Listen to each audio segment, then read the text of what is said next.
बोलिए वृंदावन में हरि लाल की जय। हरि नाम नहीं तो जीना क्या। राम नाम मणिदीप धर जिहर तेरी निज द्वार। तुलसी भीतर बाहर जो चास उजियार।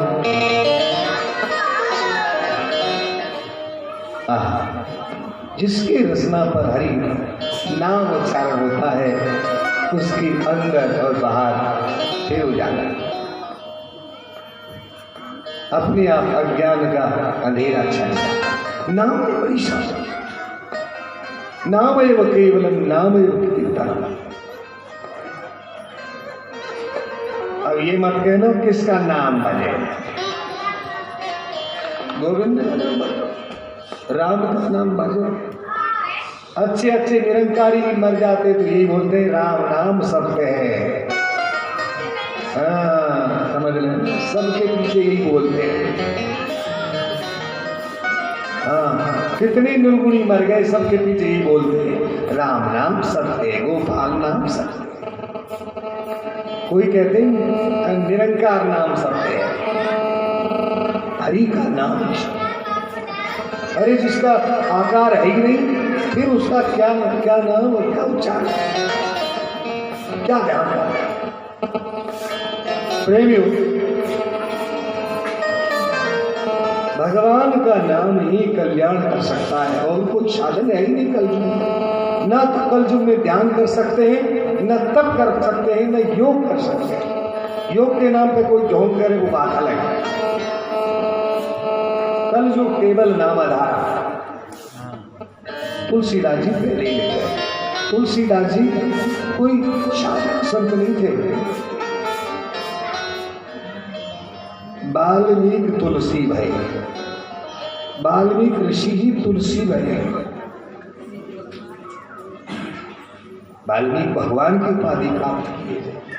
महाराज वाल्मीकि रामायण की रचना भगवान राम के जन्म से पहले उन्होंने रच दी थी। ऐसे वाल्मीकि ऋषि जी। प्रेमियों,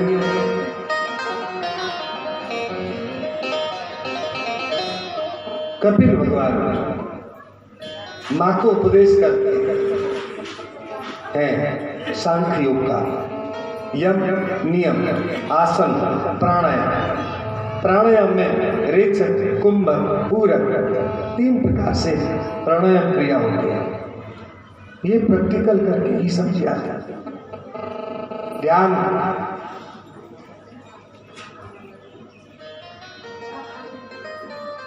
ध्यान और धारणा।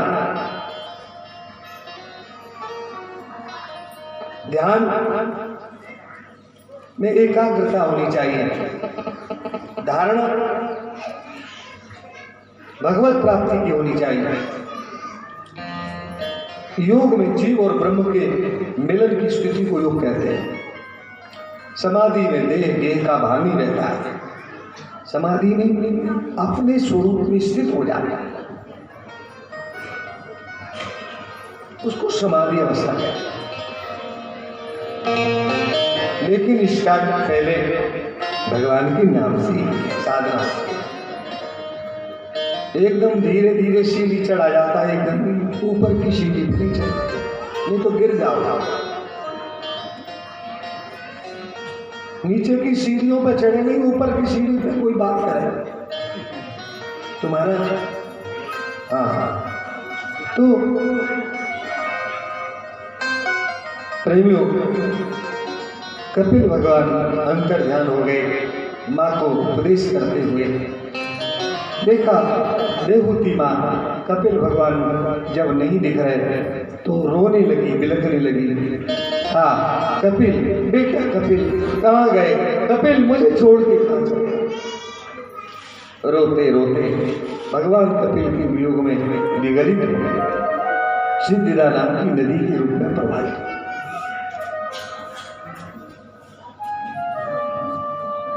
इस प्रकार से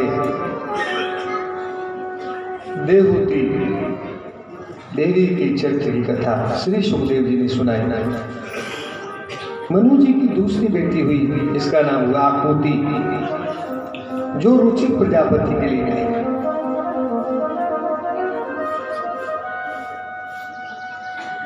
जिसके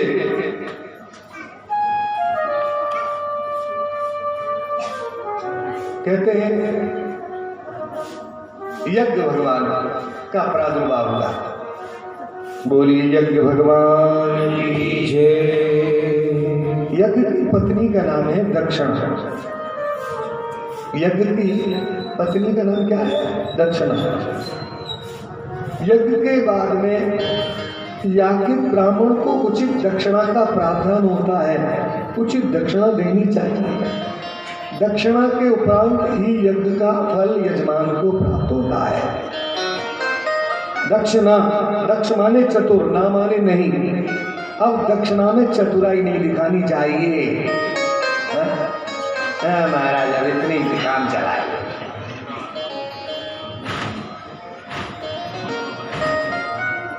और कामों में खूब खर्च कर देंगे, या शादी में महाराज 20 लाख रुपया 30 लाख खर्च कर देंगे, लेकिन ब्राह्मण को 5,000 देने में जान निकलती है। पूरी शादी विवाह का समझ लो स्तंभ होता है ब्राह्मण। वेद मंत्रों का उच्चारण करता है। शादी करने के लिए योग्य ब्राह्मण को बुलाया करता है, चाहे जो आपको मिले योग्य उसको बुलाइए। ये नहीं है कि महाराज ऐसे ऐसे भी पंडित होते हनुमान चालीसा से व्यापड़ देते हैं। और अचंभे की बात तो यह, जब सिंदूर दान का मंत्र नहीं याद आता है तो क्या बोलते हैं? लाल दे लाली लसे हर कमाल कर दिया। लाल दे लाली लसे सिंदूर बदलो यज्ञ देवो यज्ञपाद, ये नहीं जानते ना। लाल दे लाली लसे। अब बताओ वो मंत्र कल्याण करेगा? मां हनुमान चालीसा को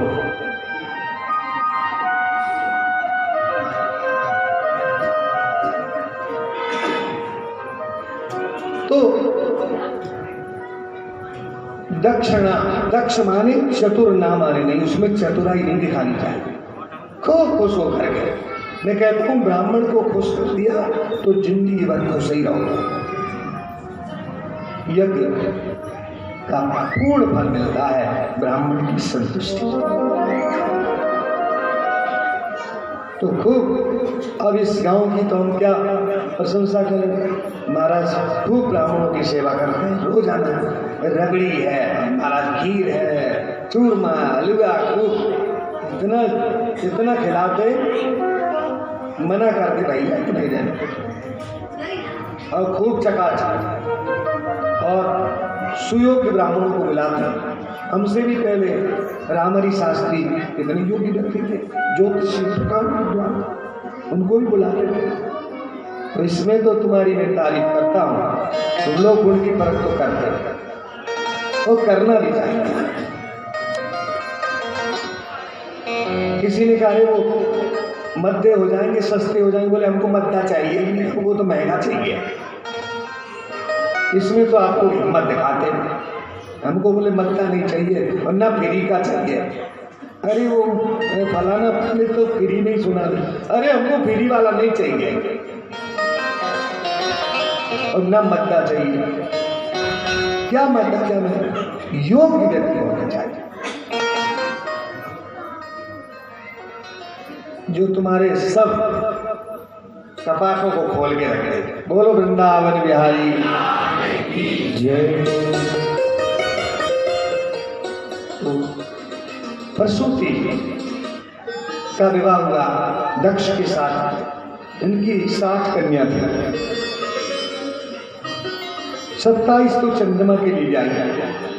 अश्विनी, भरणी, कृतिका, रोहिणी, मृगशरा, पुनर्वसु, पुष्यश्लेषा, मघा, पूर्वा फाल्गुनी, उत्तरा फाल्गुनी, अश्विनी, चित्रा, स्वाति, विशाखांता आदि आदि, ये 27 नक्षत्र हैं एक चंद्रमा की पत्नियां।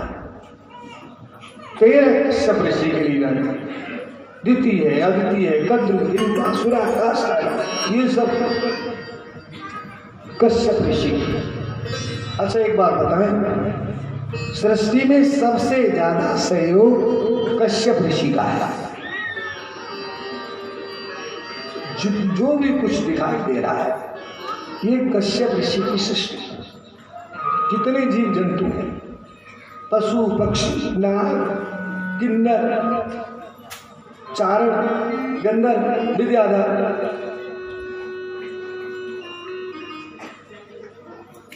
ये सब कहते हैं महाराज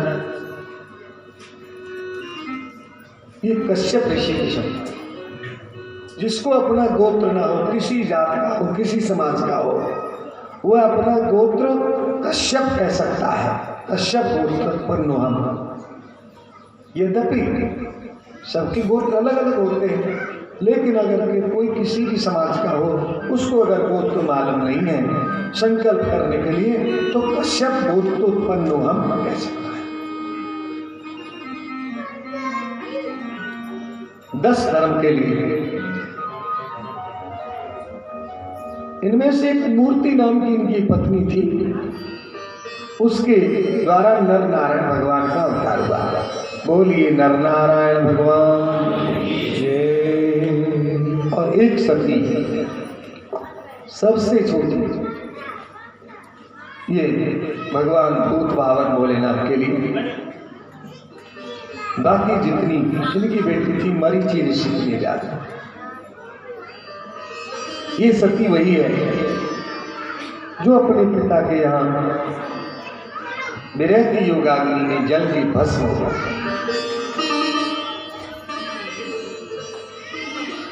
ये सती की कथा सुनने की इच्छा की परीक्षित गुरुदेव, मुझे इस सती देवी की कथा सुनाओ, जिसने अपने पिता के यज्ञ में अपनी देह को भस्मीभूत कर दिया। कारण एक बार देवताओं की सभा लगी थी। उस सभा के सभापति दक्ष प्रजापति बनाए।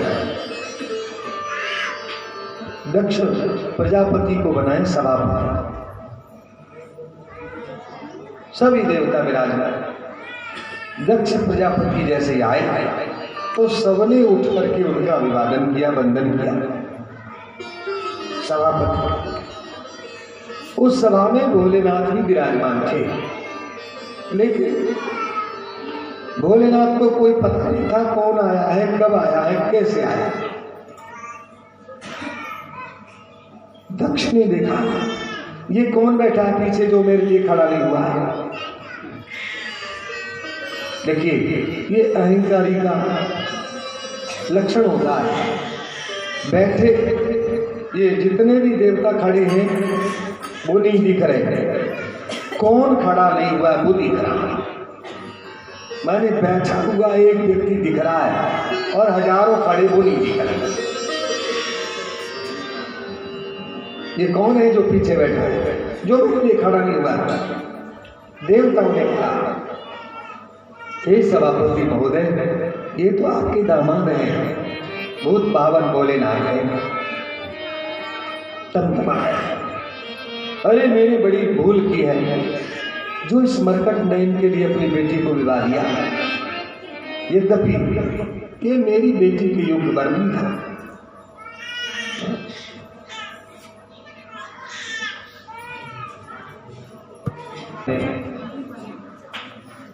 कहा मैंने बड़ी भूल की। देवताओं के कहने से इस अघोरी की मैंने अपनी बेटी का विवाह कर दिया।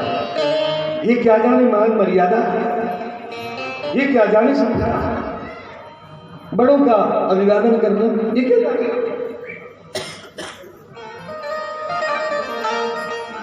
महाराज भोलेनाथ से ऊट पटांग बोलने लगा, अभद्र बोलने लगा।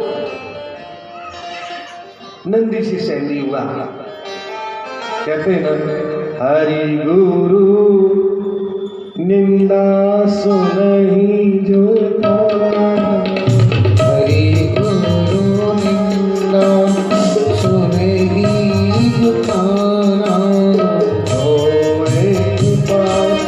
घात समाना होए पाप गो घात समाना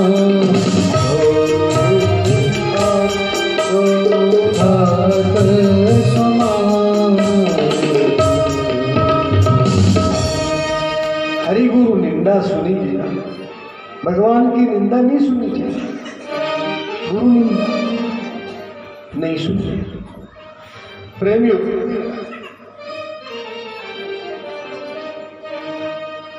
सती जी भोलेनाथ को ब्याही थी और दक्ष के ये दामाद था, ये सब जानता। नंदी भगवान भोलेनाथ के सवाल। नंदी ने कहा, जबान बंद कर लो दक्ष महोदय, मैं अपने स्वामी की निंदा अपने कानों से नहीं सुन सकता और आगे मत बोलना, नहीं अनर्थ हो जाएगा। अब तो महाराज सभा में तू मैं होने लगे, अब तो श्रापाश्रूपी होने लगे। दक्ष प्रजापति सन्यासियों को श्राप देने लगा और नंदी ब्राह्मणों को श्राप देने लगे। अब तुम्हारा साधु ब्राह्मण खड़े हो गए सभा में, कहने लगे हमने तुम्हारा क्या बिगाड़ा है, आपस में लड़ रहे हो तो आपस में मत, इस साधु ब्राह्मणों को क्यों बीच में घसीट रहे हो? इस साधु ब्राह्मणों ने क्या बिगाड़ा तुम्हारा, इनको क्यों श्राप दिया जा रहा है? इतने में ही भोलेनाथ की आंखें खुल गई। ये चरित्र रामचरितमानस में किया। भागवत में कुछ थोड़ा सा भिन्न है, लेकिन भाव उसका एक है।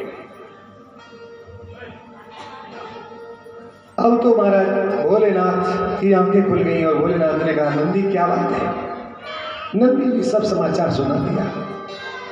भोलेनाथ बोले, चलो नंदी, जहां हो जाए खटपट वहां से आसन बांधो झटपट, जहां खटपट हो जाए वहां से झटपट चल देनी चाहिए। अब तो नंदी पर सवार होकर के भूत पावन भोलेनाथ चले गए। उनके जाने के बाद में दक्ष सभासदों से कहने लगा, ए सभासदों, कान खोल करके सुन लो, आज से कोई भी इस औगण भूत पावन भोलेनाथ के लिए यज्ञ में भाग नहीं देगा। अगर मेरी इच्छा के विरुद्ध किसी ने कोई काम किया तो वो मेरे कोप का भाजन होगा। फिर भी समझ नहीं आया। दक्ष ने कनखल में, ये कनखल है हरिद्वार के पास, ये दक्ष की नगरी है, ये बड़ी प्राचीन नगरी है। कनखल में गंगा किनारे एक यज्ञ का आयोजन किया और सब देवताओं को बुलाया, लेकिन भोलेनाथ को निमंत्रण नहीं दिया। बृहस्पति नाम का यज्ञ कराया। एक बात कहेंगे, जिस यज्ञ में भोलेनाथ का आह्वान न किया गया हो वो यज्ञ कभी सफल हो, उस यज्ञ से किसी का भद्र होगा। अरे कल्याण करने वाले तो आशुतोष भूत पावन भोलेनाथ है। यज्ञ में जो विधि होती है वो ब्रह्मा का स्वरूप होता है। विधि विधान करते हैं वो ब्रह्मा का स्वरूप है। ये पूरे आपके यहाँ भी जो भागवत का जो आयोजन हो रहा है उसमें विधि विधान है, अखंड ज्योति जल रही है, 33 कोटि देवताओं का आह्वान है, यहाँ पूजन होता है, पूजन फिर हवन भी होता है, सभी देवताओं का पूजन बंधन होता है। इससे क्या गांव का कल्याण नहीं होगा? जरूर देवता प्रसन्न होंगे, गांव के ऊपर कृपा दृष्टि बनाए, गांव में खुशहाली आएगा, देवता प्रसन्न होंगे तो आपको प्रसन्नता मिलेगी। प्रेमियों, विधि ब्रह्मा का स्वरूप है और यज्ञ भगवान नारायण का स्वरूप है और भोलेनाथ कल्याण के स्वरूप है। अब जिस यज्ञ में न विधि है न यज्ञ का कोई स्वरूप है, उस यज्ञ से कल्याण किसका होगा? क्योंकि कल्याण करने वाले तो भोलेनाथ है। शिवम करोति कल्याण।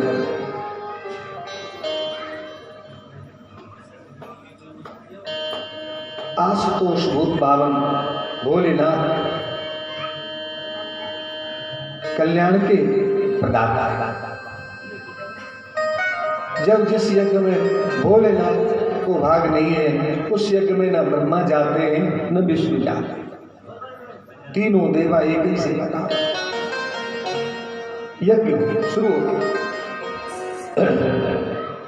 देवता लोग विमानों में बैठ करके जा रहे हैं।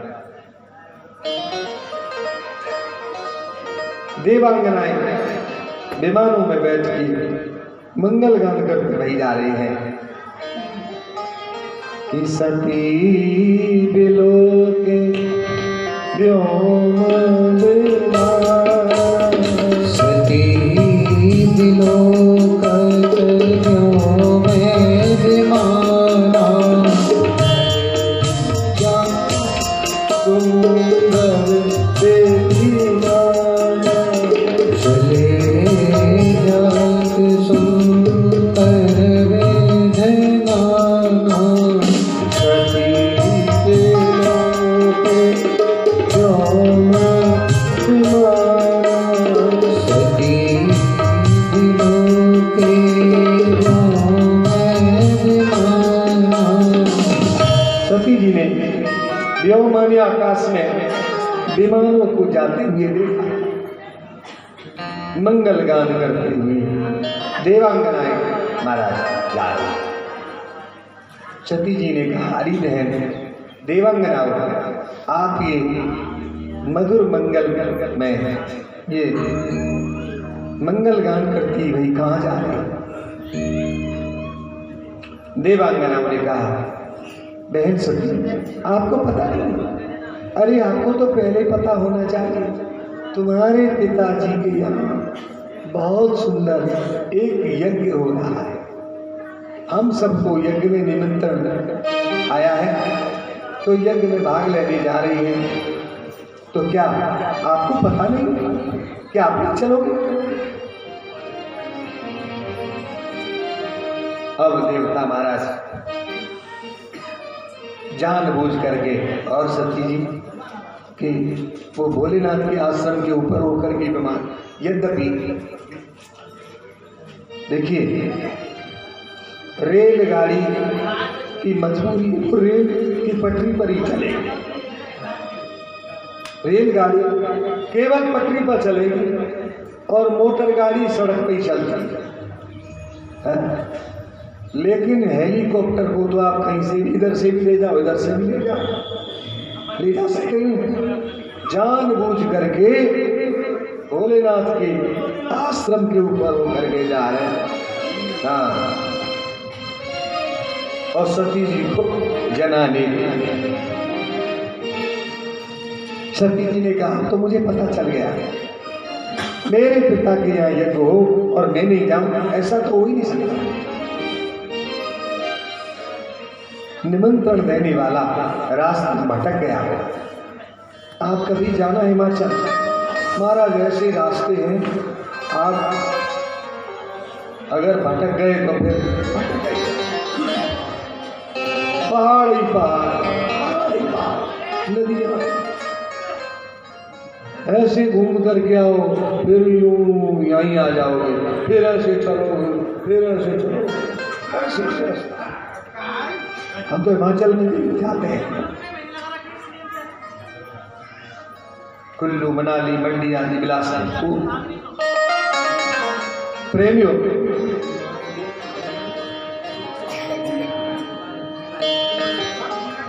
इधर ये बात इनकी पूरी विचार करने लगी, मेरे पिता के यहाँ यज्ञ हो और मैं नहीं जाऊंगा, ऐसा नहीं हो सकता। सती जी विचार करने लगी, मेरे पतिदेव समाधि लगा करके बैठे और इनकी समाधि कब खुलेगी कोई पता नहीं। इनकी समाधि खुलेगी जब तक यज्ञ पूरा हो जाएगा। मेरी बहन आई होंगी, मेरी 59 बहन आई होंगी, 60 बहन है मेरी, और मेरी मौसी आई हुई, मेरी बुआ आई हुई। मैं अपनी माँ से भौजाई सबसे मिलिया। देवियों को पीहर जाने का बड़ा चाव होता है, लेकिन देवियों पति की अनुमति के बिना पीहर भी नहीं जाना चाहिए, शास्त्र कहता है। सती जी ने विचार किया कैसे भोलेनाथ को जगाऊं। सती दक्ष की बेटी है ना, दक्ष का मतलब चतुर। अब चतुर की बेटी चतुराई से काम ले, अपने स्वामी के चरण दबाने लगे। सती चरण दबाने लगे। भोलेनाथ तो अंतर्यामी है, भोलेनाथ समझ गए। भोलेनाथ ने विचार किया ऐसा मौका कब कब मिलेगा, पहले सती जी को 2-4 घंटा सेवा कर लेने दो, फिर आंखें खोले। भोलेनाथ की कोई काम नहीं। देवियों सती जी से शिक्षा ले लेना चाहिए। अगर पति देव सो रहे हो, राधे गहरी नींद है और किसी का अर्जेंट फोन आ गया हो, पति को जगाना जरूरी है, तो कैसे जगाना चाहिए? पति के बाल पकड़ के नहीं झंझोटना चाहिए, पति के चरण दबाना शुरू कर देना। ठीक है, चरण दबाना शुरू कर, अपने आप जाइए। कहो क्या बता देना ऐसे फोन आया। यहां से सब रास्ते मिलते हैं। बोलो राधे राधे। चरण दबाने में गई सती जी। अब तो भोलेनाथ जानबूझ के सुख लगा। जगह जगाए को कोई जगा नहीं सकता है, सोते हुए को तो जगा सकते हैं, लेकिन जगह जगाए को नहीं। अब कोई झूठे झूठे को रो रहे हो, उसको कोई चुप नहीं कर सकता।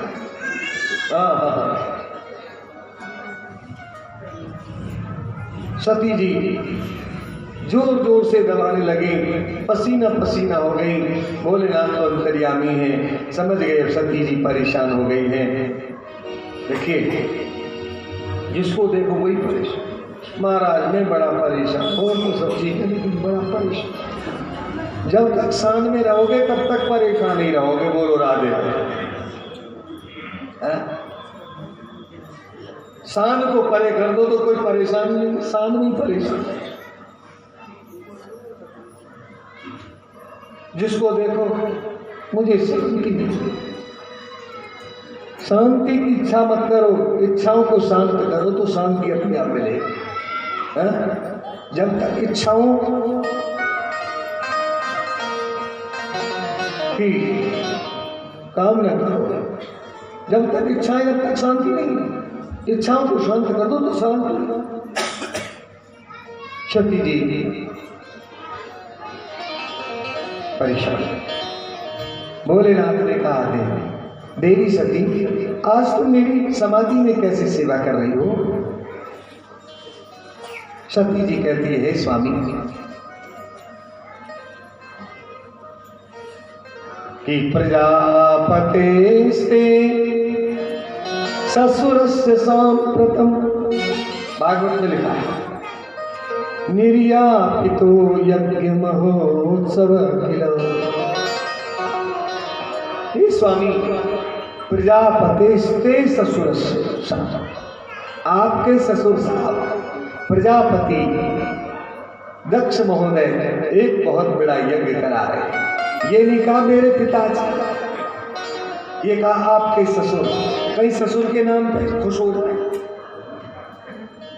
अब दक्ष की बेटी है ना, दक्ष का मतलब चतुर। अब चतुर की बेटी चतुराई से ही बात करती है।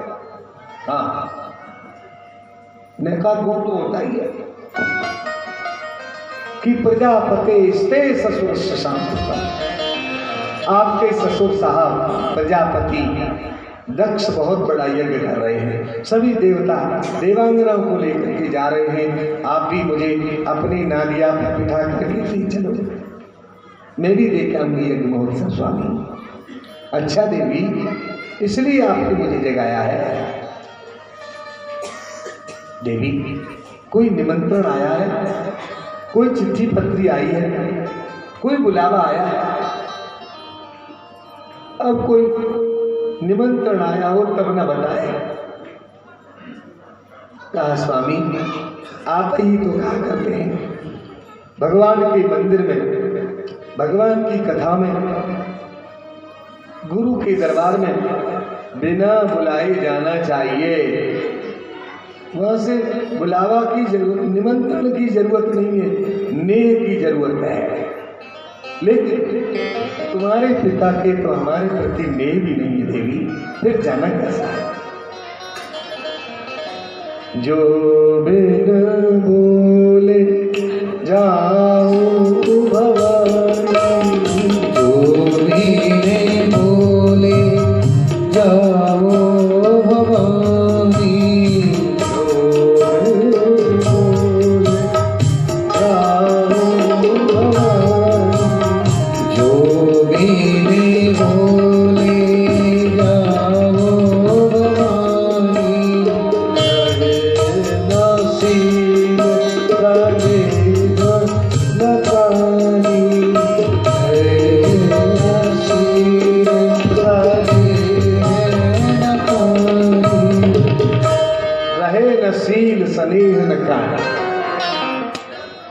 जो बिन बोले जाओ भवानी।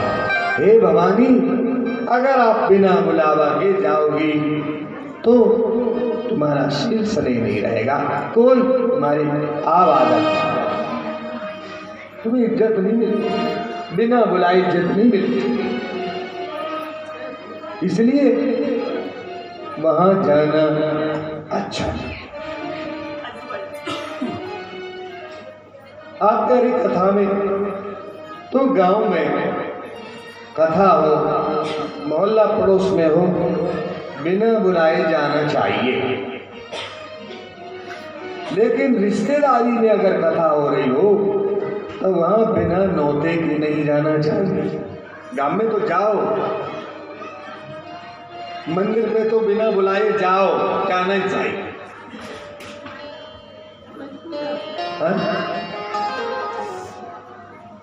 मंदिर सबका है, भगवान सबके। अरे भगवान जब सबके तो भगवान की कथा सबकी है, फिर उसमें क्या राजनीति? क्यों राजनीति?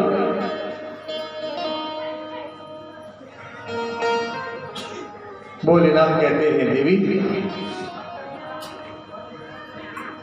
तो मेरी समझ से वहां जाना वहां उचित नहीं है। अगर आप चली भी जाओगी तो वहां तुम्हारा सम्मान नहीं होगा, अपमानित होना पड़ेगा। और ऐसा न हो कि तुमको अपनी जान से भी हाथ धोना पड़ जाए। भोलेनाथ ने बहुत समझाने की चेष्टा की, लेकिन कहते ना, विनाश काले विपरीत। जब विनाश का समय आता है तो विपरीत बुद्धि हो जाती है, अच्छी बात भी बुरी लगती है।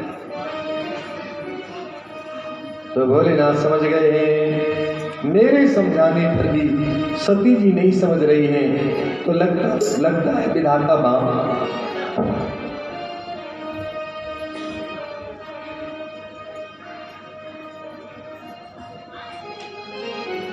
कि होगा वही राम रच राखा, कुक तर्क बढ़ाव निशाखा। अब तर्क करने में कुछ लाभ नहीं है। भोलेनाथ ने यह निर्णय ले लिया, ठीक है जैसे प्रभु इच्छा। सती देवी, अगर आप नहीं मानती हो तो चली जाओ। नंदी के ऊपर विराजमान होकर के सती हिमाचल से और कनखल की ओर चले। हिमालय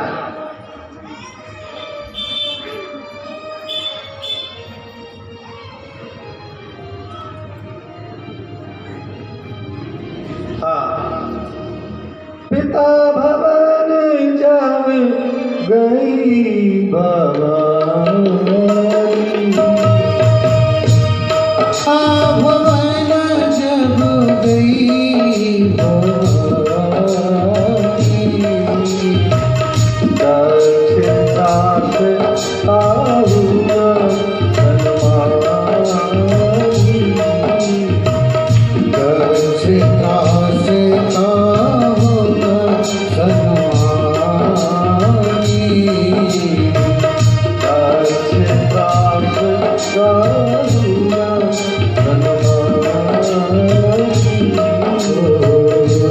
दक्षिणास आहुना हनुमानी, सागर भले ही एक माता, हो सागर भले ही मिली एक माता, भगरी मिली बहुत मुस्काता, भगरी मिली बहुत मुस्काता, सागर भले एक माता, सागर भले मिली एक माता, भगरी बहुत मुस्काता, भजनी मिली बहुत मुस्काता, सागर भले मिली एक माता, भजनी मिली बहुत मुस्काता, भजनी मिली बहुत मुस्काता। पिता भवन जब गई भवानी, भवानी ने जब भवन में प्रवेश किया, पिता का भवन था, तो दक्ष की त्रास की वजह से किसी ने उनका सम्मान नहीं किया, दक्ष के डर की वजह से। सती देखकर हैरान रही, ये क्या देख रही हूँ? सब लोग मेरा बड़ा सम्मान करते थे, लेकिन आज मुझसे कोई बात नहीं कर रहा है। मेरी स्वामी तो मुझसे पहले ही मना कर रहे थे, अगर मैं उनकी बात मान लेती तो मुझे ये सब देखने पड़ेगा। पर चलो कोई बात नहीं है, मुझे इन लोगों से क्या लेना देना है। मैं अपनी माँ से मिलूँ, बहनों से, मैं अपने पिता से। मेरे पिता तो मुझे लाडली बेटी के पुकार, लाडू।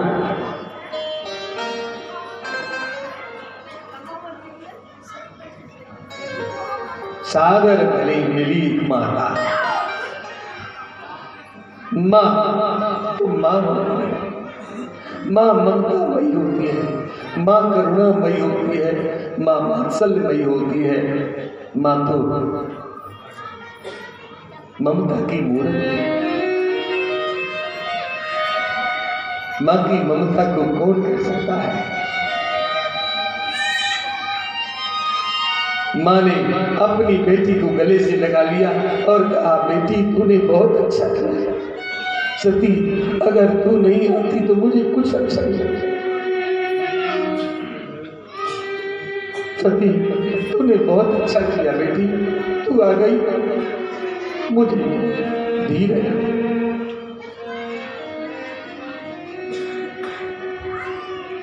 अगर तू नहीं आती तो मुझे कुछ भी अच्छा नहीं लगता।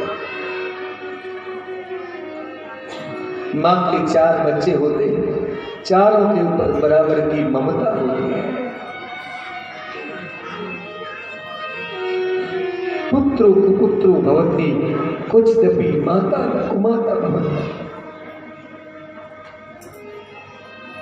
प्रेमियों, पुत्र कभी पुत्र हो सकता है, लेकिन मां कभी माता नहीं।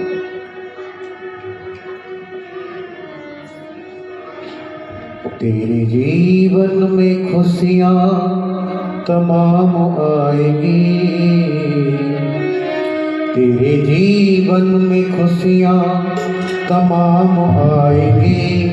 मेरे बाकी दुआएं तेरे काम आएगी, तेरे बाकी दुआएं तेरे काम आएगी।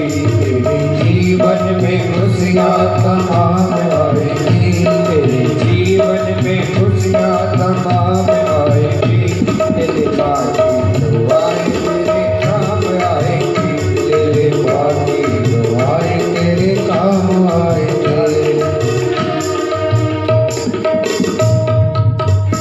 मां ममतामयी, करुणामयी, वात्सल्यमयी, प्रेममयी, मोदमयी, मंगलमयी।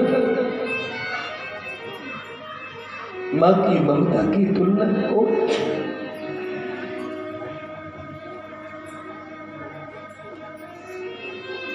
सती को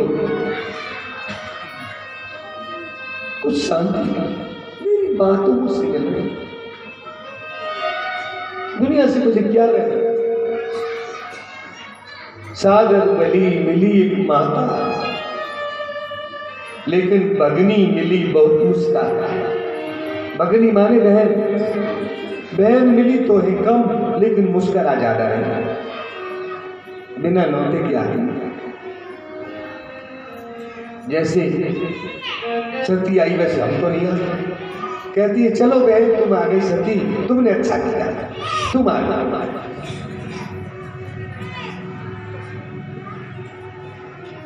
देखिए मुस्कुराहट भी कई तरह की होती है। एक तो व्यंगात्मक मुस्कान होती है, उसमें व्यंग भरा रहता है। एक घृणात्मक होती है मुस्कान, जिसमें घृणा छुपी रहती है। एक सम्मान सूचक होती है, आदर सूचक होती है। एक मुस्कान में वात्सल्य झलकता है। बच्चों के प्रति जो मुस्कान होती है उसमें वात्सल्य होता है। बड़ों के प्रति जो मुस्कान होती है उसमें आदर होता है, उसमें सम्मान होता है। बराबर के मित्र के प्रति जो मुस्कान होती है उसमें प्रेम होता है। और कभी कभी अपने विरोधी जो होते हैं उनके प्रति मुस्कुराते ऐसे करते, मुस्कुरा करते, उसमें घृणा छुपी रहती है। और कभी कभी किसी का अपमान करने वाली भी मुस्कान होती है। तो भगनी मिली बहुत मुस्कुराता, नहीं बहुत का जो है संबोधन किया है, बहुत मुस्कुराता।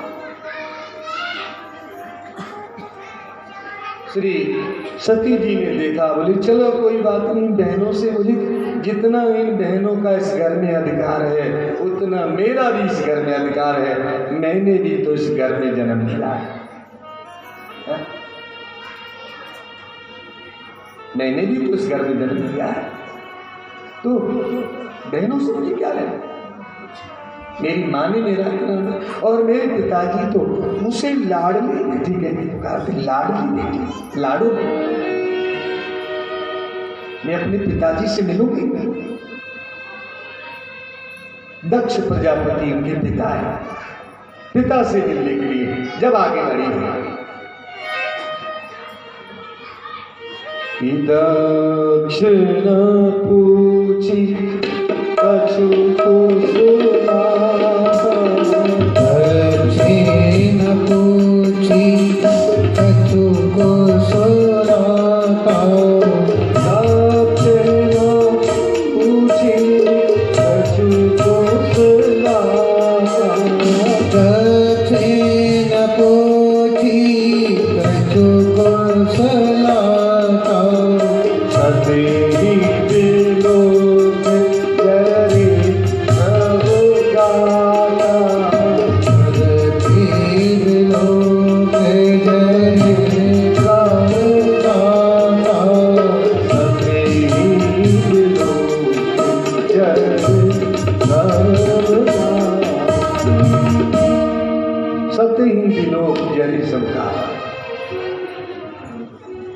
पिता ने कुशल क्षेम तक नहीं पूछा। दक्ष न पूछी कछु कुशला। पिता का संबोधन यहाँ तुलसीदास जी ने नहीं किया है, यहाँ दक्ष का संबोधन किया है। दक्ष पिता के अंदर तो ममता होती है, मोह होता है, लेकिन यहाँ दक्ष कहा है, पिता ने कहा है। क्या महाराज तुलसीदास जी ने एक एक चौपाई अनुभव से एक एक चौपाई मंत्र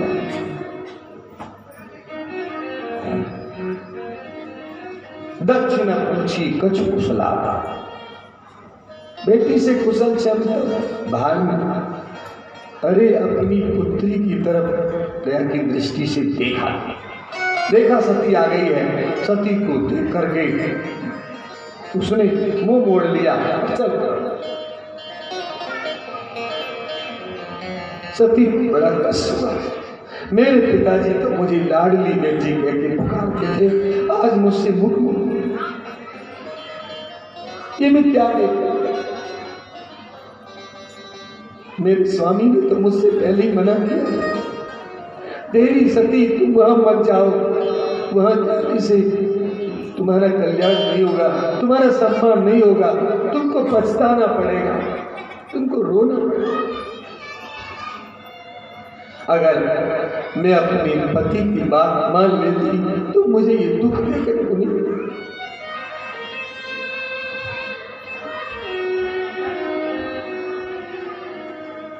पर सती जी ने उस समय अपने अपमान को भी सहन कर लिया, पी गई, कोई बात नहीं, मैं चल करके देखूं तो सही यज्ञ मंडप में मेरे पति के लिए कोई स्थान दिया है कि नहीं, कोई आसन दिया है कि नहीं दिया।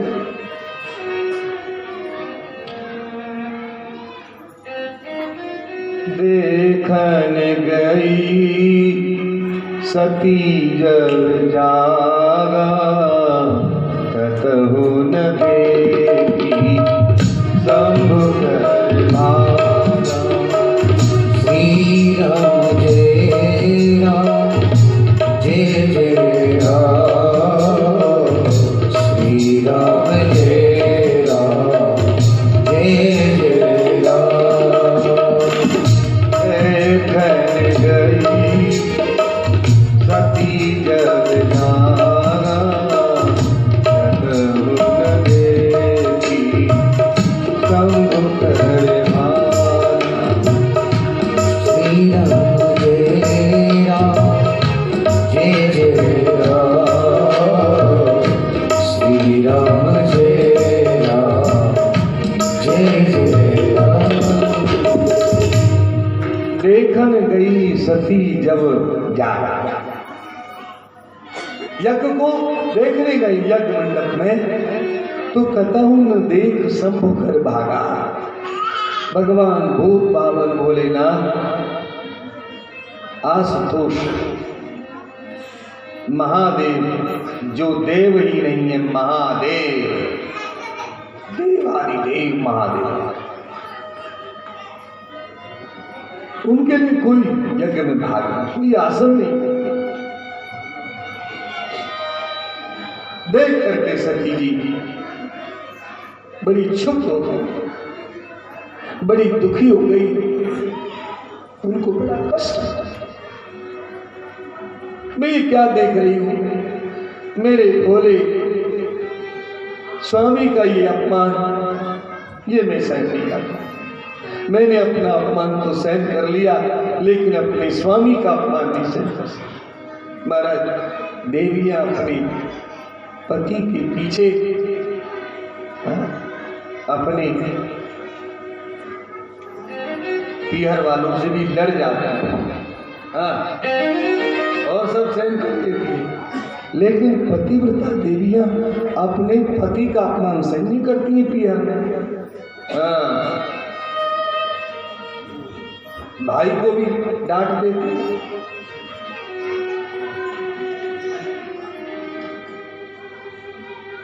तो सती जी कहती, हे सभासदों, सुनो सभासद सकल मुनिंदा, कही सुनी जिन शंकर निंदा, सो फल तुरंत लहर सब काबू, बली भांति बताओ। हे सभासदों, कान खोल करके सुन लो, जिसने भी मेरे स्वामी की निंदा कही है, सुनी है, अनुमोदन किया, सबके लिए दंड, सो फल तुरंत लहर सब काबू, सबको उचित दंड मिलेगा।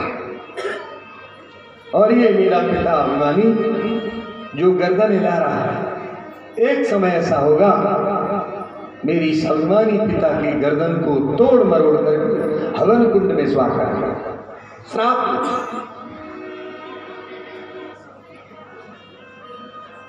अब मैं शरीर को नहीं रखूंगी, मेरे स्वामी तो मुझे दक्षिणी कह के पुकारते थे, दक्ष पुत्री कह के पुकारते थे। अब मैं दक्षिणी कहलाने लायक नहीं रही, अब मैं अपने स्वामी के वाम भाग में जाने लायक नहीं रही। मैंने मेरे स्वामी की बात नहीं मानी तो मुझे ये कष्ट देखने को मिला। संसार की स्त्रियों के लिए मानी उन्होंने यहाँ पर शिक्षा दी। जो स्त्री अपने पति के विपरीत कोई काम करती है उसमें उसको सुख शांति मिलेगी। कितनी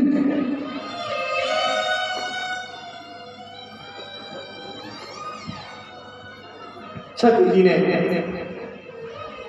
वैराग्य योग अग्नि में शरीर को जला के भस्म कर दिया। पतिव्रता जो होती हैं वो किसी अग्नि का सहारा नहीं लेती हैं, वो अपने अंदर से अग्नि प्रकट करती हैं। ज्यादा दिन की बात नहीं है, लगभग 37 साल पहली बात है। पलसो गांव में महासती हरदेवी ऐसी घोर युग में सती हुई है जिसने अपने अंदर से अग्नि को प्रकट कर लिया। नाखूनों को जो रगड़ा, 10 नाखूनों से दीपक जैसी ज्योति जगमगा। आज भी सती पतिव्रत धर्म में आजीव सामर्थ्य है। कोई पतिव्रत धर्म को निभा के तो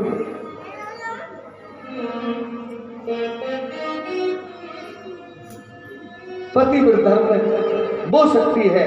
मैं कहता हूं 100 साधुओं को तपस्या का जो फल होता है वो पतिव्रता को केवल पति की सेवा और उसके जो है अनुकूल पतिव्रत धर्म का पालन करने से वो फल प्राप्त हो जाता है। साधुओं के लिए बंधनीय हो जाती है पतिव्रता। और आभूषण कोई पहनो या मत पहनो, लेकिन पतिव्रत धर्म का आभूषण सबको पहनना चाहिए। ये आभूषण इतना सुंदर है, इससे सुंदर कोई भूषण हो ही नहीं सकता है।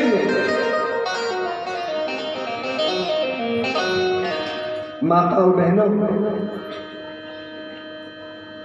पतिव्रत धर्म का आभूषण सबको धारण, ये सबसे सुंदर गहना है।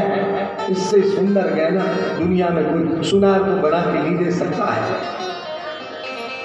और वो मिल जा सकती है।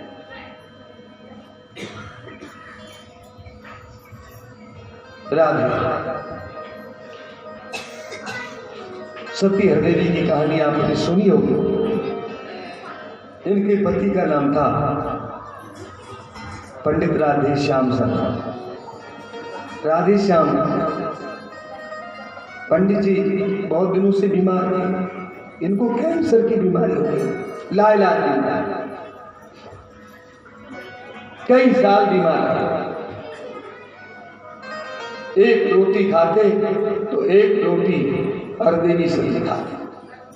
पतिव्रता अपने पति से पहले नहीं खाती है और पति से ज्यादा नहीं खाती है। बोलो राधा।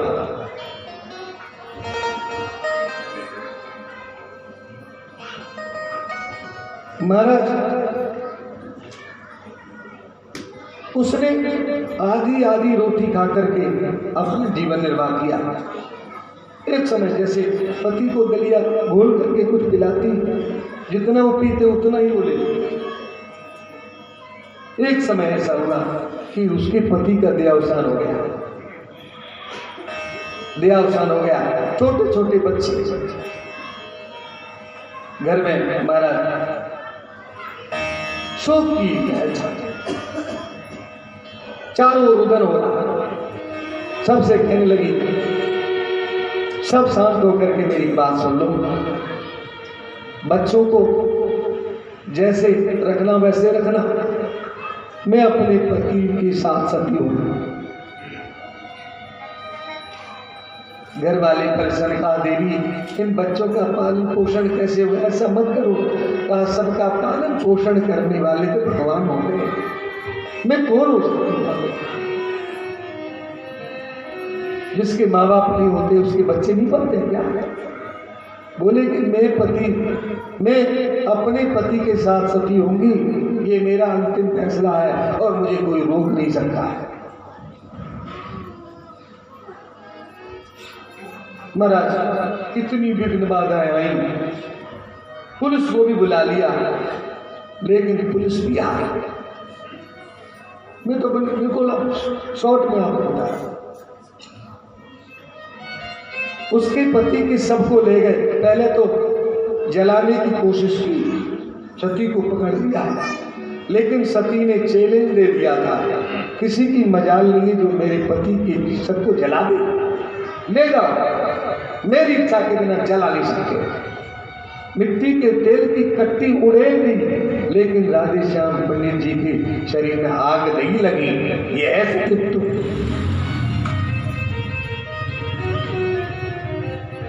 गंगा जी ले गए। गंगा जी ने भी बाहर कर दिया लाश के लिए, देख लो रहा है। गंगा जी ने भी सती का साथ दिया है, अग्नि ने भी साथ दिया है, देव का भी साथ देते हैं। अग्नि देव है, गंगा जी देवी, सती तो सबकी बंधनी होती। ले आए। गंगा जमुना ने भी लाश को स्वीकार नहीं किया। जो अधिकारी लेके गया था उसका एक ही बच्चा था, खत्म हो गया। सती ने कहा कि ऐसी गलती दोबारा मत करना, किसी सखी का अपमान मत कर। तूने मेरी इच्छा के विरुद्ध है, मुझे यहाँ से और वहाँ तक जो ले गया इसका ये दंड मिला है, लेकिन अगर प्रायश्चित करता है तो जा तेरे संतान हो जाएगी, लेकिन ऐसी गलती मत करना। अब गांव वाले हार गए, कहने लगे देवी अब हम ये देखना चाहते हैं तुम कैसे सती हो। सती है देवी ने कोरे कपड़े पहन लिए, एकदम श्वेत धवल और जैसे ही अपने पति के लाश की तरफ जब जाने लगी तो बीच में परशुराम कुंड पड़ता है, वो एक मंदिर है। साक्षात भोले भगवान संत का भेष बना करके आए, और वो एक दिन नहीं आए, 2 दिन आए थे। जब 2-3 दिन के बाद में जब फिर संत का भेष बना करके आए तो हमारे गांव से भी ट्रॉली करके गई थी, और हमारे गांव तक आकाश में ढोल नगाड़ों की आवाज हम लोगों ने सुनी अपने कानों से। मैं व्यास मंच से आपको ये समझ लो साक्षी करके बता रहा हूं, हमारे गांव तक आवाज आई, ब्रज से सटाई हुआ। तो कहते हैं केसर की दृष्टि हुई उस समय, फोन वोन तो थे नहीं कोई, इस गांव से उस गांव तक हल्ला मच गया, उस गांव से उस गांव, अरे पल्सों में सती हो रही है, पल्सों में सती हो रही है, दूसरे गांव में तीसरे गांव में फैल गई महाराज, पूरे 84 कोस पर। हम लोग भी गए, छोटे से थे उस समय, जब गए थे उस समय, जब सती जल गई थी तब तीसरे दिन उन महात्मा जी का दर्शन मैंने अपने इसी शरीर से इन्हीं आंखों से किया है। ये सौभाग्य हमको भी प्राप्त हुआ है। महात्मा भोलेनाथ आए थे, महात्मा आए, उनका मैंने दर्शन किया। लेकिन तीसरे दिन, हाँ, जब सती वहां पहुंच गई शमशान घाट में, राधे श्याम पंडित जी की लाश पड़ी है और कहा देवी अब इन गांव वालों के लिए आप ये दिखाओ कि तुम कैसे सते। सती ने गांव बस्ती को वंदन किया, अपने गुरु के चरणों में ध्यान किया और सभी गांव वालों को वंदन किया, अपने पति के चरणों में प्रणाम करके और लाश को ऐसे लेके अपनी जगहों पर और बैठ गए। लगभग आधा घंटा हो गया। उन्होंने कौन से मंत्र का जाप किया, क्या ध्यान किया, ये तो कोई जान। गांव वाले बोले देवी अब कितना और इंतजार कराया। सती ने कहा बस 5 मिनट और रह गई है। जब 5 मिनट पूरी हुई उसी समय सती ने परसों केले की जय बोली और अपनी ऋषि की महाराज जय बोली, अपनी कुल परंपरा की, और ऐसे करके अपने पति देव की जय बोल करके ऐसे नाखूनों को रगड़ा, जैसे माचिस की तिल्ली जल जाती है ऐसे ही 10 नाखूनों से दीपक की तरह ज्योति जगमगा गई और शीतल अग्नि थी, वो 10 नाखूनों में दीपक जैसे जल गए और ऐसे स्पर्श करती, जहाँ ऐसे स्पर्श करती है वहीं अग्नि प्रज्वलित हो जाती है। महाराज जय जयकार होने लगी, सती माता की जय। सती माता, जो ससुर लगते थे वो भी सती माता की जय, जो जेठ लगते थे वो भी सती माता की जय। उस समय कई लोगों से मेरी चर्चा हुई थी, आज भी 80-80 साल के लोग जिन्होंने अपनी आंखों से देखा वो प्रत्यक्षदर्शी, उनसे मेरी बात हुई थी। 2 साल पहले अपने सती के मंदिर पे मैंने कथा सुनाई थी, तो मुझे ऐसे ऐसे अनुभव हुए, मैं आपको क्या बताऊं। वो सती जब जली तो सती के शरीर में जो अग्नि प्रज्वलित हुई, उस अग्नि में गांव वाले बता रहे, बुजुर्ग लोग, महाराज कभी तो उस अग्नि में से भोलेनाथ की आकृति बन जाती थी, कभी उस अग्नि में से धनुषधारी श्री राम की आकृति बन जाती थी, कभी उस अग्नि में से मुरली वाले श्याम सुंदर की आकृति बन जाती थी, कभी तो उसमें से भवानी चंडी दुर्गा की आकृति बन जाती थी, सिंहबाई, ऐसी आकृतियां प्रत्यक्ष में ये देखा है लोगों ने। जय जयकार। सूखी जल रही थी। अब महाराज सती ने ऐसे हाथ किया, सुनने वाले कहाँ जय जयकार कर रहे, कोई सुनने वाला नहीं था। कुछ उपदेश करने वाली थी, किसी बुजुर्ग ने कहा अरे भैया सूखी चल रही है, कुछ तो लेके आओ। जिसके घर में जितना घी था उठा के ले आया, पीपी कट्टी जो भी बनी में घी था लेके घी और हवन शांति। सती का शरीर जलते जलते एक पैर आगे बढ़ गया, जलते जलते ऐसे एक बुजुर्ग व्यक्ति थे, उन्होंने मन में विचार किया सती माता का पैर आगे बढ़ गया है, मैं इस पैर को पीछे कर देता हूँ। अपने सिर से कपड़ा बांधा कि इतनी सामर्थ्य नहीं कि मैं अपने हाथ से छू लूं उसे, कहा मैं अपने सिर से पैर को पीछे हटा दूंगा। सती ने ऐसे हाथ कर दिया, जलता हुआ हाथ ऐसे हो गया। बोले खबरदार, मेरे से किसी को स्पर्श करने की जरूरत नहीं। अपने आप जलता हुआ पैर सिमट गया। ये है और सती का अदब जो का तो बना रहा। साड़ी जल रही है लेकिन साड़ी वैसे ही दिख रही है, अंदर शरीर। ये बाल जो है ना, पूरा जब शरीर जल गया सती का तो बाद में बाल जले थे, जबकि बाल तो घास फूस की तरह जल जाते। ये है सती। घोर कलयुग में भी ऐसी सती हुई महाराज। जो सती सतयुग में होती है वो सती परसों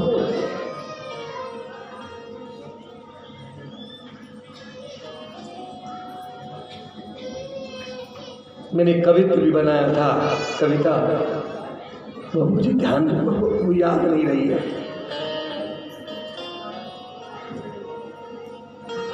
प्रेमियों, इस प्रकार से जो सच्ची सती होती हैं वो बाह्य अग्नि का सहारा नहीं लेती है, वो अपने अंदर से अग्नि प्रकट कर लेती है। ये मैंने एक उदाहरण दिया है सती माता देवी का। तो सती जी विरह की योग अग्नि में जल की भस्म हो गई, किसी कुंड में नहीं कूदी। कुछ लोग कहते हैं सती जी कुंड में कूद गई और जल गई, और सब बकवास है। सती जी ने अपने विरह अग्नि को प्रकट कर लिया और अपनी विरह अग्नि में जल करके भस्म हो गई है।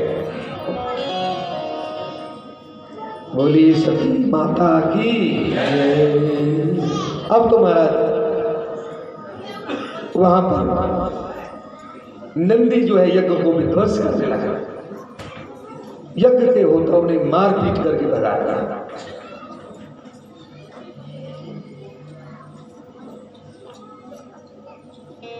इधर नारद जी महाराज ने भोलेनाथ को ये सब सूचना दे दी। नारद जी कहते हैं, हे भोलेनाथ, आपको कुछ पता है? आपकी प्राण प्रिया सती जी ने आपके विरह में योगाग्नि में शरीर को जला के भस्म कर दिया है। सुनकर के महाराज भोलेनाथ कुपित हो गए। भोलेनाथ को आवेश आ गया और उसी समय भोलेनाथ जटा को काट के पृथ्वी पर दे मारी। वीरभद्र नाम गण पैदा हो गया। कहो महाराज क्या आज्ञा है? जाओ वीरभद्र, दक्ष को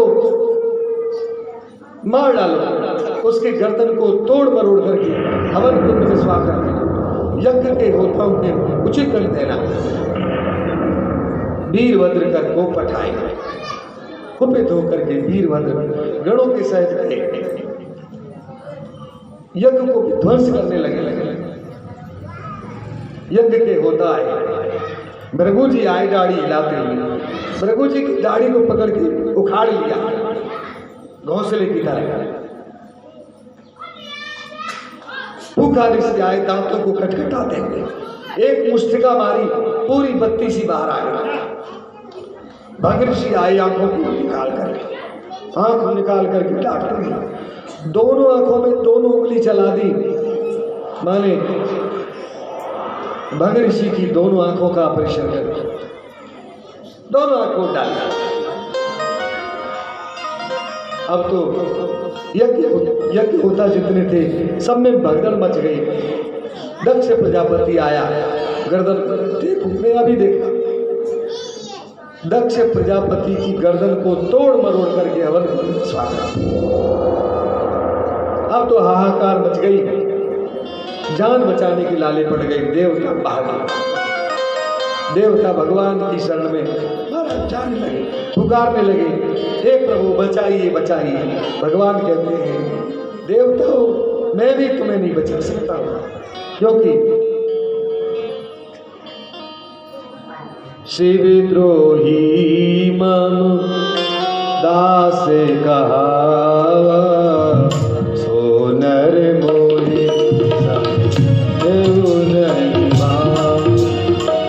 शिवद्रोही मनु दास कहा,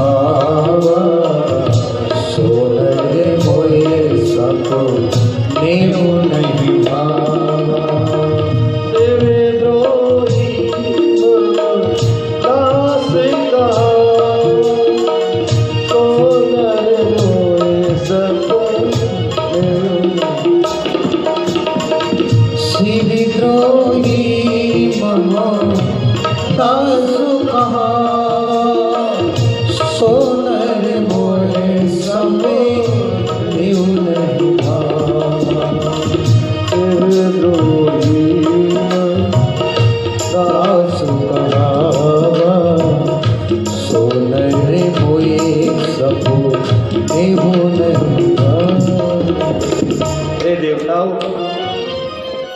शंकर जी से द्रोह करने वाला मेरी प्रसन्नता के लिए कोई यज्ञ करे मैं उसके यज्ञ से प्रसन्न नहीं होता।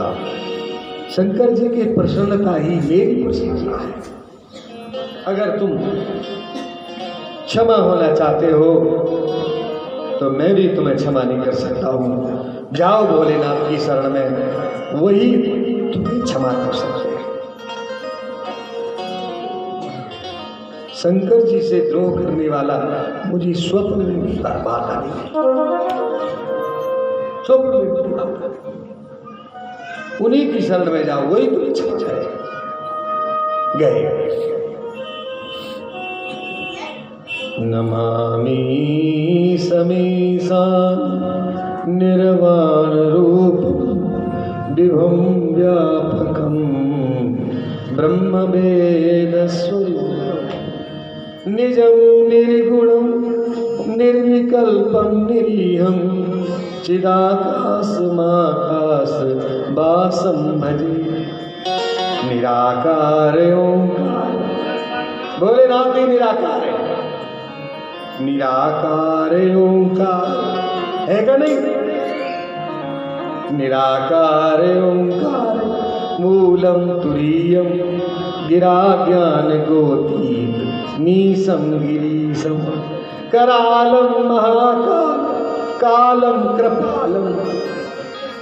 वो दुष्टों के लिए महाकाल बन जाते हैं और भोले के लिए भोले, और दुष्ट के लिए भाला बन जाते हैं, भोले भाले। भक्तों के लिए भोले और दुष्टों के लिए भाले। करालम महाकाल कालम कृपा गुणागार संसार कारम न तुषाराधम संसार गौरव गंभीरम मनोभूति कोटि प्रभाश्री शरीरम श्रृंगोल कल्लोलिनी चारु गंगा रसदवाल बालेन्दु चलम कुंडलम पुरुष नेत्रम विशालम प्रसन्नानंद नीलकंठम मृगाधीश्चरणाम्बरम मुंडमालम प्रियम शंकरम सर्वनाम। महाराज आचार्य रुद्राष्टकमिदं प्रोक्तं विप्रेण हर्तुषये ये पठन्ति नरा भक्ता भक्त्या तेषां शंभु प्रसीद। भगवान बहुत पावन प्रसन्न हो गए। उनका नाम है आशुतोष। आश माने शीघ्र, तोष माने प्रसन्न हो जाने वाले। शीघ्रम तुष्यति आशुतोष। बोलिए आशुतोष भगवान की। कहने लगे अपनी प्रिया का वियोग भूल गए। देखा देवता स्तुति कर रहे हैं। भोलेनाथ कहते हैं कहो देवताओं मैं आपकी क्या सेवा करूं, आज्ञा करो, आपका कैसे आगमन हुआ। यह है मेरी बात। अपनी प्रियतमा का वियोग भूल गए। देवता कहते हैं हे भोलेनाथ हमारे अपराध को क्षमा करो, हमने बड़ा अपराध किया है। अपने किए हुए कृत्य के ऊपर पश्चाताप करने लगे, क्षमा याचना करने लगे। भगवान कहते हैं मैं तुम्हें अभय करता हूं, क्या चाहते हो। भृगु ऋषि बोले महाराज आपके गणों ने मेरी गाड़ी को उखाड़ लिया, लहू लुहान। भोलेनाथ कहते हैं देखिए पहले तो भोलेनाथ किसी को दंड देते नहीं है, और दंड देते हैं तो पहचान जरूर छोड़ देते हैं। कहा तुम्हारी दाढ़ी तो आ जाएगी, लेकिन तुक्की दाढ़ी आई है। तुक्की जानते हैं जैसे मुल्ले रखते ना, मुल्ले। किसी किसी के थोड़ी थोड़ी पे बाल होते हैं, गालों पे बाल नहीं होते, उसको तुक्की दाढ़ी आई। आजकल तुम्हारा ऐसा शौक चला है फ्रेंच कट बनवा दे।